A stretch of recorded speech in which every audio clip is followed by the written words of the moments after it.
Hello, friends. Welcome to Colonial Williamsburg's Giving Tuesday live stream. So glad you all could join us today. We are really excited. As you can imagine, this day really allows us to advance the work that we do here at Colonial Williamsburg in some pretty significant ways. We're very fortunate that we have two donors who have donated a $1.2 million matching gift challenge. And without their support, days like today wouldn't necessarily have the kind of impact that it is going to have today. The donors who provided this very generous commitment have identified two projects in particular: the Powder Magazine as well as the First Baptist Church project. But the gifts today in particular are really designed to benefit the Colonial Williamsburg Fund. So for every dollar that you provide to the fund today, they will gift towards their particular project. So it is exciting all around. I have the pleasure today to be joined by two of my esteemed colleagues, Mr. Ron Hurst, who serves as the Carlisle Homicide Chief Curator and Vice President for Museums, Preservation, and Historic Resources, and Matt Webster, the Executive Director of the Granger Department of Architectural Preservation and Research. And just for the record, that's the Granger with the I and not without the I. So I'm going to turn it over to Ron. Well, thank you, Earl. It's a treasure to be here, and it's particularly important because Colonial Williamsburg cares for a resource that is important nationally and, in fact, internationally.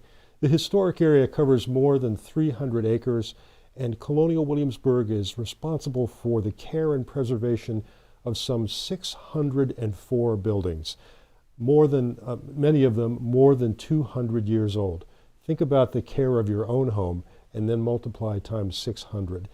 There are so many resources that are in the historic area yet to be discovered, and we use those on a regular basis to ensure that we are doing the right things with regard to restoration, preservation, and reconstruction. Archaeology and architectural research, as well as documentary research, all play into those stories. It surprises many of our friends and supporters to hear that we have only archaeologically excavated about 19% of the historic area in the last 95 years. So imagine the stories that are yet to come forth. We think of the preservation of the historic area something like the Golden Gate Bridge. You know that story. By the time they get finished painting it at one end, they head back to the other. And it's much the same here at Colonial Williamsburg. Painting, for example, requires that we coat at least 60 buildings every year. And then there's masonry preservation, carpentry work, foundation work, to say nothing of all the mechanical systems that go to serve those 600 buildings. It's an enormous task, but it's one that we embrace with enthusiasm, and we're delighted to have the help of so many of our good friends in doing all of that work. Now, at the present time, we're engaged in more research, more restoration, more preservation than we have been in 2 generations. Work is underway at a number of sites in the historic area: the Peyton Randolph Stable, First Baptist Church, the Bray School, the Powder Magazine, and more.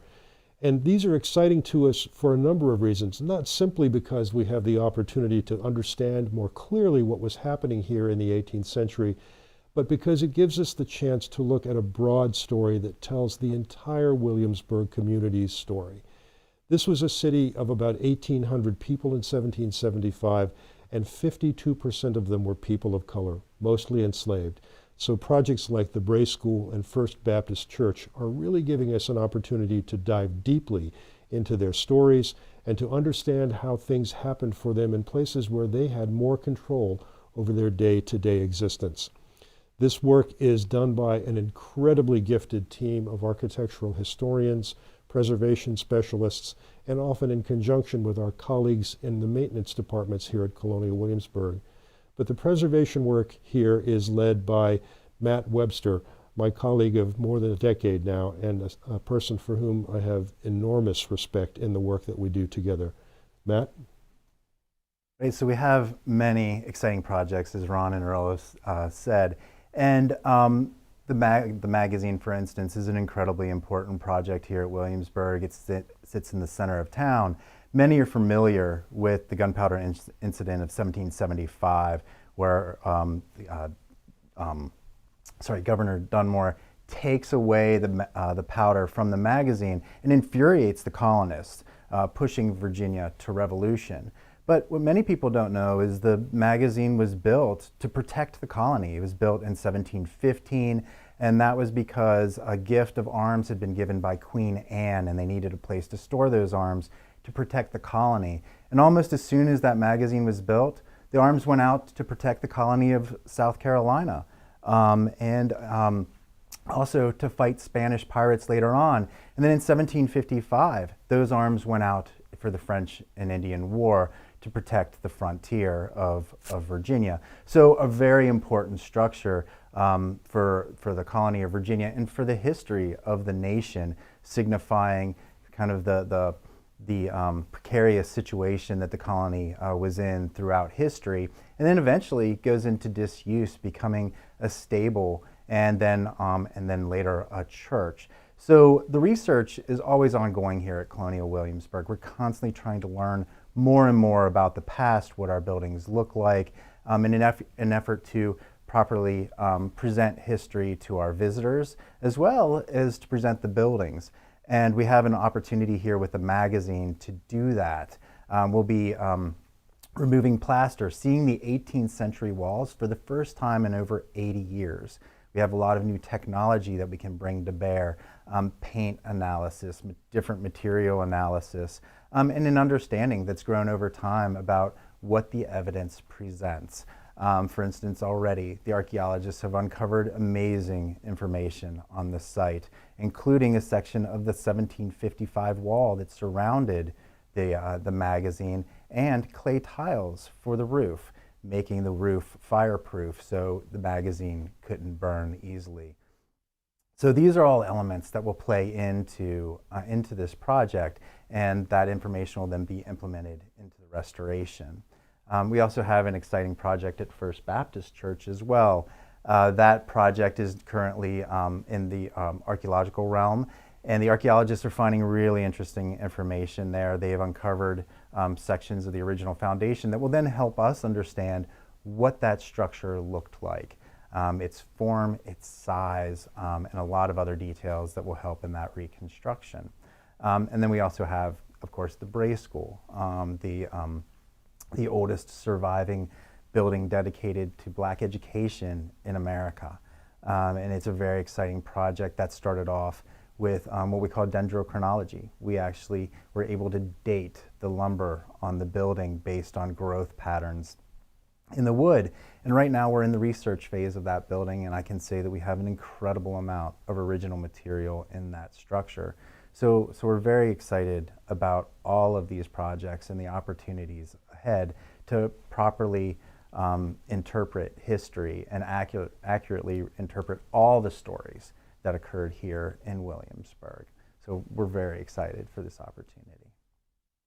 Thank you so much, Matt, for sharing those very important details. We want to now turn it over to audience questions, and we have a question from Christine. I'm actually looking at my iPad, so this is not 18th century, this is 21st century.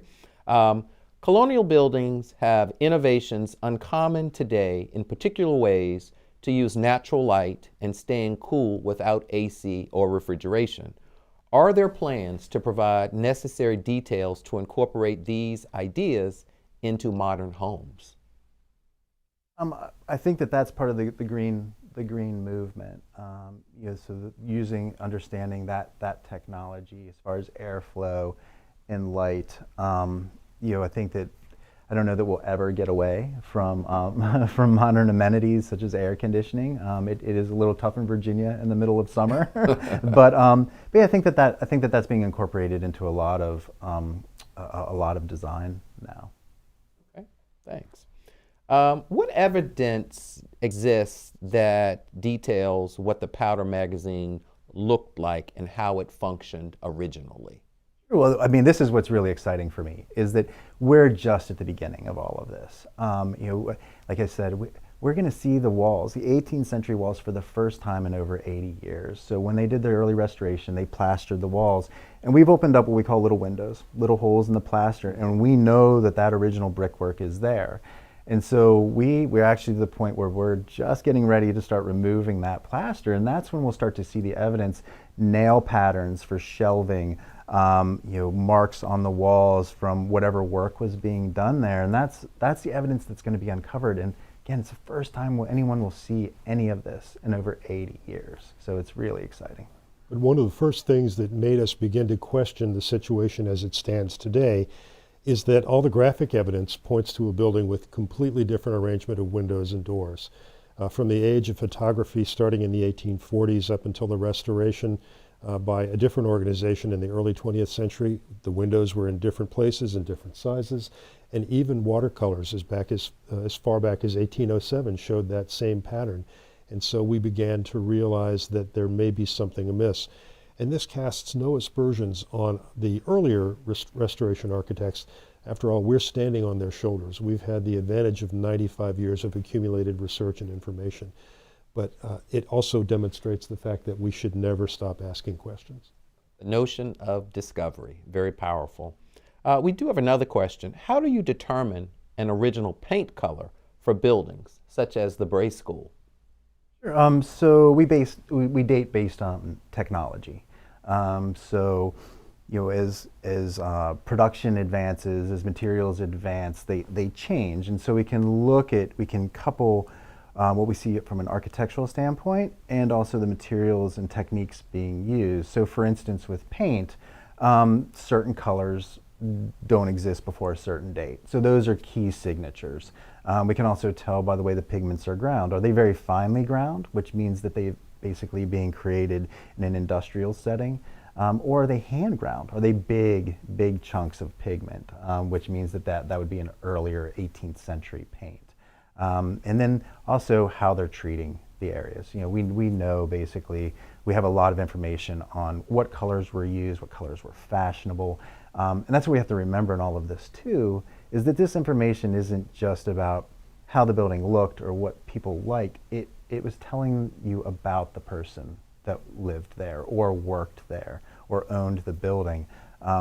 Color and material told you a lot about who they were and who these people were in society. So different pigments had different price points in the 18th century. So today a gallon of red, a gallon of blue, a gallon of white, they're all the same cost. That wasn't the case in the 18th century. So we can often tell socioeconomic level by what pigments are being used to paint the building. Wow, powerful stories there, powerful narratives that really do shape and sort of frame what we know about people who were here during that period. Another question, what archaeological findings have been uncovered at the Powder Magazine and First Baptist Church sites? What are some examples of what we're finding? One of my favorites so far, Matt referenced a moment ago, and that is the presence of abundant clay tiles for roofing at the Powder Magazine. We think of Williamsburg as a town that had a wooden roof on almost every building, and that's generally true. But you think about the Powder Magazine as being a brick box full of gunpowder in a city full of chimneys. In retrospect, we should have thought of this earlier, and we find that in other powder magazines, for example, the one in Charleston, South Carolina from the 18th century, archaeology also showed it to have a clay tile roof. So very exciting. That's going to dramatically change the appearance of the building. We also had written evidence that the perimeter wall of the magazine wasn't 10 feet tall as it was reconstructed in the 1940s, but about 6 feet tall. And as Matt referenced, we found a section of the foundation, and it's clear that it wasn't big enough to support a 10-foot wall. So those things are going to be changing the way the building looks. And then at First Baptist, very exciting. And this is how we sort of tease each other about being history nerds. We've now found the piers that run down the center of the First Baptist structure, which tells us how the frame for the floor was laid out, which tells us which direction the floorboards are running. And we're excited about that. Learning never stops. It's quite that simple. One other question, or maybe a couple of other questions. Why was the Bray School not identified sooner, if it's been there all along? So we're very careful about how we look at buildings, and so we weigh the evidence very carefully. And one of the problems with the Bray School was, as I said earlier, with the paint research, was technology. How did technology change over time? And there was some information on the paint side of things that indicated that this building possibly was a late 18th century structure.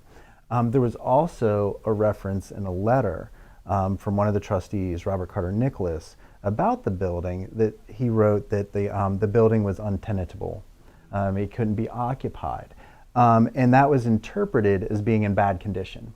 So the building was in bad condition in 1765. Therefore, how could it ever have survived till the end of the 18th century, let alone till today? And then you match that up with the paint evidence, and things started to get a little cloudy. But what we've now found out is that we constantly ask questions, we're constantly researching, and we went in and did dendrochronology, which gives a very specific date. We now know that the trees felled to create the frame for the Bray School were felled in the winter of 1759, winter of 1760, and spring of 1760. So we have a very defined date for that building now. And what it turns into is it changes that confusing narrative earlier to now we understand that there were 35 children in this building that roughly measures 17 feet by 33 feet. The teacher also lived in that building and taught in that building, so it wasn't a condition issue, it was a size issue. They outgrew the building, so that untenantable comment didn't have anything to do with condition. It had to do with size. And so, as I said, we're constantly learning, and that's one of the amazing things and fun things about what we do. And what, as you think about the Bray School specifically, what have we found there that's original, like on the floor? Oh my. What do we find?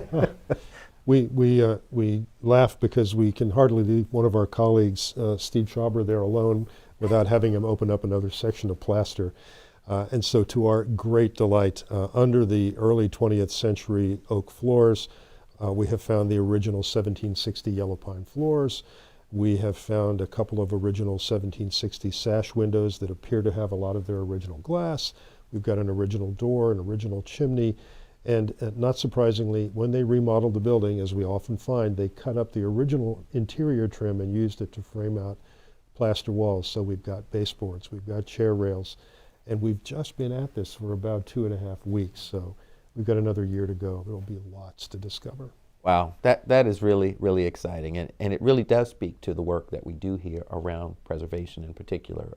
Right here with us, one of our original buildings, right? And what we're doing with that, we're able to tell a story and provide a really powerful narrative for students and a teacher who lived in that facility. So being able to preserve this structure that really contributes to our shared American story is very, very powerful. And Earl, that's such a great point. We think of these as non-renewable, finite resources. When a building is gone, it's gone forever. And as you've heard today, science is allowing us to ask questions of these buildings that we hadn't dreamt of 50 years ago or even 25 years ago. And that means that we don't know what questions we'll be able to ask in the future. So it's critically important that we preserve every inch of every original building. There is data there that we will mine that will tell us about the lives, the conditions, the environment of these folks at this critical junction in our American history. Thank you, Brian. Well, I do want to be mindful of time, and I do want to thank both Ron and Matt for joining us today as part of our live stream, as a part of our Giving Tuesday here at Colonial Williamsburg. I hope our friends are continuing to learn, just like we are continuing to learn and explore, and in some ways really innovate in terms of what we're able to do and how we're able to do it. I do want to just give an update. As of 10:15 this morning, we'd received over 200 gifts, which is great, amounting to about $79,000. And so we are excited about how this morning is starting off today. I do want to ask you all to tune in again this afternoon at 12:15 for our live stream on educational experiences, as well as at 1 p.m. For Trades Tuesdays, which will feature our engravers for a discussion about period printed images, and again at 4:30 for the final live stream on civic engagement, pursuing a more perfect union. So today is full of learning, full of engagement, and really helping us think about how we can support this national treasure that we have here with us, known as Colonial Williamsburg. So thank you all for joining us today, and we hope to see you a little bit later this afternoon. Take care.